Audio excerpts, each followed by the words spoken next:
Je me réjouis déjà d'être à la fin de cette magnifique journée de conférence et à trinquer à votre santé. Et en attendant d'avoir votre verre en face du mien, je vous invite à imaginer que je tienne à bout de bras pendant quelques minutes. Comment mon corps va réagir? Là, je vous avoue que je sens déjà, j'ai quelques tensions, et peut-être après quelques douleurs. Et si je tenais maintenant pendant des dizaines de minutes, qu'est-ce que je pourrais ressentir? Peut-être des engourdissements, le bras commencera à faiblir et à fléchir.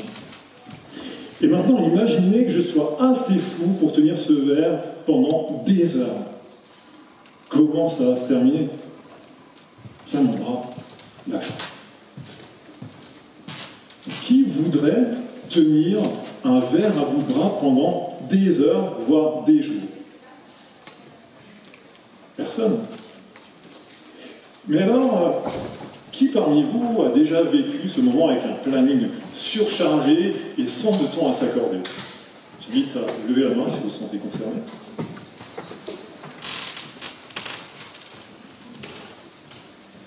Qui encore parmi vous a déjà vécu ce mal-être de ne pas se sentir à sa place?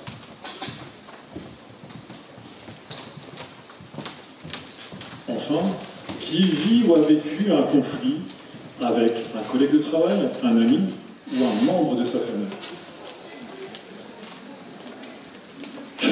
Je savais que j'aurais dû prendre un verre beaucoup plus grand que ça. Alors, la meilleure façon pour impacter négativement la santé de votre corps, c'est de vivre ce conflit seul, dans la durée, et avec un niveau d'intensité émotionnelle élevé. D'ailleurs, moi et les émotions n'avons pas toujours été de bons amis. À 18 ans, pour la première fois où je passe mon permis, j'ai vraiment la peur au ventre. Et puis, alors que j'ai quand même fait près de 6000 km en conduite accompagnée sans aucun problème, j'arrive ce jour-là à m'engager dans un rond-point à contresens. Je ne vous raconte pas la tête de l'inspecteur qui s'est précipité à pieds joints sur la pédale de frein. Et ma tête, n'en parlons pas. À 19 ans, après une classe préparatoire scientifique passée sous pression, mon cœur s'emballe. Je fais de la tachycardie. Et mon médecin me met sous bêta-bloquant pendant quelques mois. Puis là, je me dis que, visiblement, je dois quand même être quelqu'un qui doit être plus stressé et émotif que la moyenne. Et encore, je n'ai rien dit. Parce qu'à 25 ans, dans mon verre, j'ai le stress d'un premier emploi qui ne me convient pas.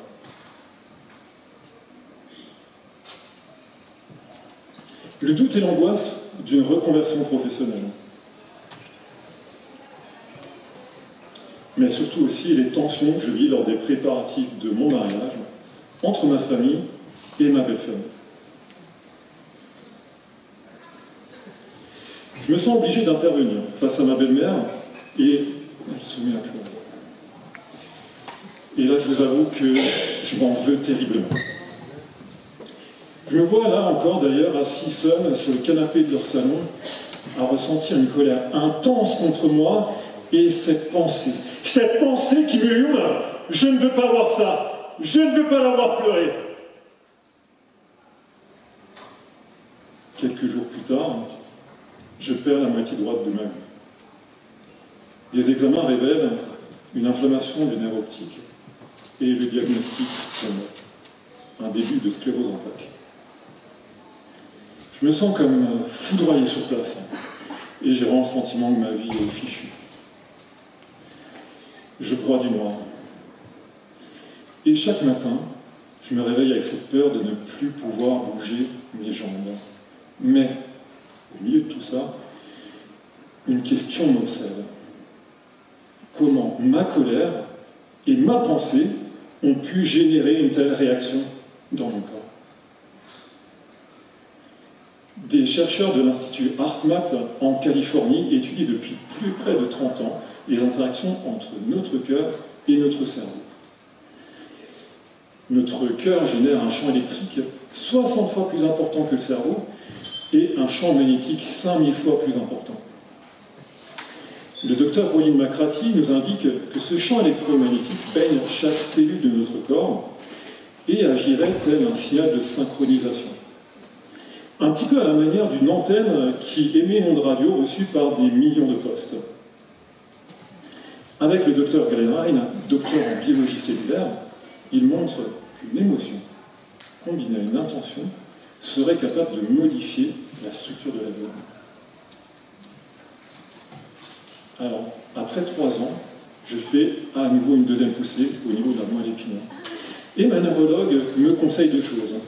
Un traitement par injection qui vise à réduire la fréquence et la sévérité des poussées, et un accompagnement sur le plan psycho-émotionnel. Et là, j'hésite. Je doute. Mais je ne peux juste pas fermer les yeux sur ce conflit que je vis au moment des poussées. Alors, je prends ce risque de refuser le traitement et de commencer un travail sur moi. Avec une psychologue spécialisée dans le domaine de la gestion corporelle et émotionnelle, j'apprends à quitter la transigence et la dureté vis-à-vis de moi pour de l'indulgence et de la douceur. Je remplace la colère que je retourne contre moi pour de l'amour. J'apprends à respecter mes limites, à m'écouter. Et puis à ce moment où j'arrive en séance avec les symptômes d'une nouvelle poussée. J'ai des problèmes sensitifs sur tout le côté gauche. Ma psychologue m'aide à accueillir ces sensations dans mon corps et les émotions que je traverse. Elle me permet de faire le lien avec le conflit que je vis pour l'accueillir et le transformer. Je sors du cabinet, mais en fait, je ne ressens plus aucun symptôme. Un peu comme si on avait appuyé sur le bouton d'un interrupteur on/off. L'IRM de contrôle révélera d'ailleurs après qu'il n'y a pas de nouvelle inflammation et surtout qu'il n'y a plus de séquelles visibles. Aujourd'hui, cela fait 16 ans que je suis en rémission de ma sclérose en plaques. Cette maladie m'a offert ce cadeau de revenir au contact de mon corps et des émotions que je traverse. Avant, vraiment, j'y prêtais aucune attention. Maintenant, ils sont ma priorité. Aujourd'hui, je suis encore un petit peu surpris de voir à quelle rapidité on se précipite sur un pansement, un désinfectant pour soigner une plaie physique et notre passivité face à une blessure émotionnelle, car ça va passer. On a tous peut-être quelque part chez nous un objet qui s'accumule quelque part avec d'autres objets dans une pièce, dans le fond d'un placard ou dans un tiroir. À l'intérieur de nous, il y a aussi ce réservoir émotion qui se remplit un petit peu à la manière de ce verre. Et j'aimerais vous faire vivre une expérience pour aller vider et nettoyer ce filtre. Est-ce que ça vous tente? Super. Alors, du coup, je vous invite à vous mettre debout pour ce moment. Il n'y a vraiment aucun résultat à obtenir. Certains pourront peut-être déjà ressentir des sensations, d'autres pas encore. Et c'est tout à fait OK. Mais pour vous permettre de vivre pleinement cette expérience, avant de commencer, je vais vous donner 2 consignes. Nous allons utiliser nos 2 mains. L'une d'entre elles sera posée au creux de notre ventre, celle avec laquelle vous vous sentez le plus à l'aise. Puis nous allons la décoller, paume vers le ciel. Et avec l'autre main, nous allons retirer des éléments pour paumer la main, ou bien en rajouter. Le geste est important. Pour être pleinement connecté à votre corps, je vous inviterai à fermer les yeux, poser la main sur l'estomac. Et dès que la paume de votre main sera ouverte, gardez les yeux bien entrouverts et baissés. Ça favorise la connexion à votre corps. Est-ce que vous êtes prêts? Super. Allons-y. Je vous propose de déposer votre main au creux de votre ventre et de fermer les yeux. Puis de porter votre attention sur votre respiration en la laissant libre de se faire. Lentement, tranquille. Et à chaque inspiration, c'est comme si vous pouviez ressentir de plus en plus fort votre ventre se gonfler et se dégonfler.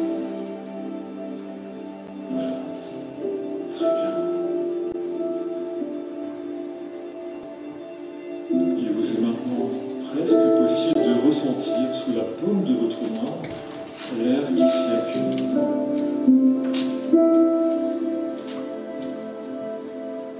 Maintenant, je vous invite à imaginer que votre main est comme un aimant qui attire à lui toutes ces sensations, ces émotions qui sont bloquées, qui s'accumulent et qui sont figées. De prendre le temps de collecter tout ce que vous voulez retirer de votre réservoir à émotions.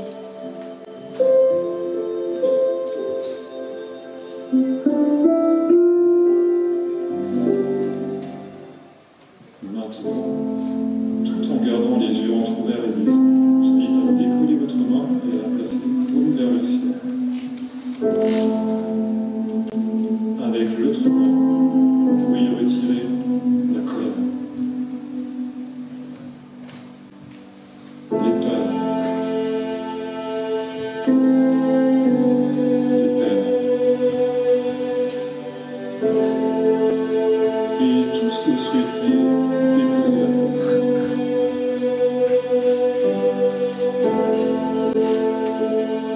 Maintenant, vous pouvez y ajouter de la joie, de l'amour,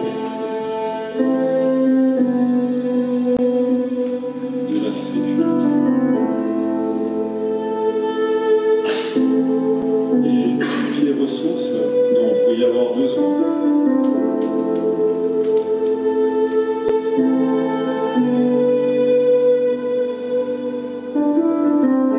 Maintenant, délicatement et tout doucement, vous pouvez déposer ces nouvelles ressources au creux de votre ventre.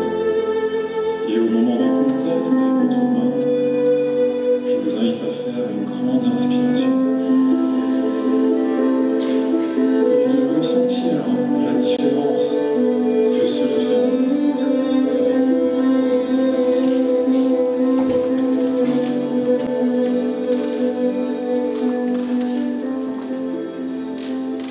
Puis à votre rythme, je vous invite à ouvrir tout doucement les yeux.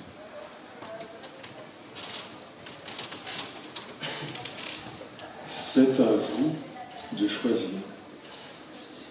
Être le gladiateur dans l'arène de votre corps, à ignorer ou combattre chaque signe qui vous envoie, à ne pas vouloir déposer les armes et continuer à prendre des coups, à vouloir rester debout jusqu'à l'épuisement.